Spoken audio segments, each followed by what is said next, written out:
Good morning, gorgeous ones. Dr. Lucy here. I hope you're all having a wonderful Monday morning. I'm off to work soon, but I did want to show you some beautiful earrings that I was actually gifted from a lovely doctor who attended one of our retreats. But today, I'm going to talk to you this week in our 12-week mind-body rebalance. It's the fasting week. So we do, there's a module each week. Module each week for 12 weeks. And in this one, we've started fasting. We deliberately start fasting significantly into the program. And there's a couple of reasons for this. So I think one of the pitfalls of fasting is people try and do it when they're still very insulin resistant, i.e. their woodshed is shut.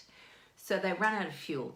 And you can feel rubbish, like you're tired, you're shaky, and you want to eat, and like you get cravings. And because you've run out of fuel, your brain goes, oh my God, I've got no fuel. I need something quick. And the fastest form of fuel that we have is simple carbohydrates. So sugar in particular. Sugar is probably, and it makes sense, doesn't it? It's just glucose. Sucrose is glucose and fructose. The fructose bit gets cleaved off, and the glucose is what gets put straight into our body. And when the particles are very fine, so sort of processed food in particular, then we get it very quickly. It makes sense. I mean, it's why people with type 1 diabetes will use jelly beans for their hypos. You get a sugar rush very quickly. So today's little tip is that if you are fasting, and remember, fasting is not starving yourself, there is a difference, then you really do need to make sure that your woodshed is open.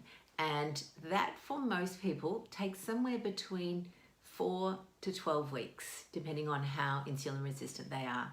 So I always reckon don't fast too early. There's no competition. You're not racing anybody. And the key is to start slowly. So again, if your body has been used to having 3 meals a day plus snacks for the last 20 years, then going to 1 meal a day, it just goes, oh my God, what are you doing to me? So just start slowly and just delay. You can do it. You can just delay your first meal. It's a really kind way to think about it for your body. You're not restricting, you're not denying, you're just delaying your first meal. And over time, you'll be able to delay it a little bit longer each day as your woodshed opens and you have access to your fuel supply. I think that might be it for the morning. Have a wonderful day. I'm having a look out here. It's a little bit cloudy in Melbourne. I'm hoping wherever you are that the weather is kind and that everyone you encounter today is kind. How many meals do I do? Michelle, most days I do 1. Some days I do 2. So usually on a work day, I will do 2. Sorry, on a work day I'll usually do 1. But, and here's another tip. I haven't been sleeping particularly well. Other stuff going on.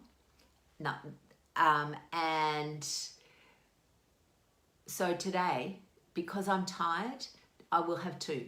When you're tired, your ghrelin is higher. So that's your hunger hormone. So again, working with your hormones is helpful. It's not that I'm just weak and not, disciplined. I know that my sleep cycle has been markedly reduced, that my ghrelin is going to be higher. So I will have 2 meals today. And yes, my meal is usually dinner.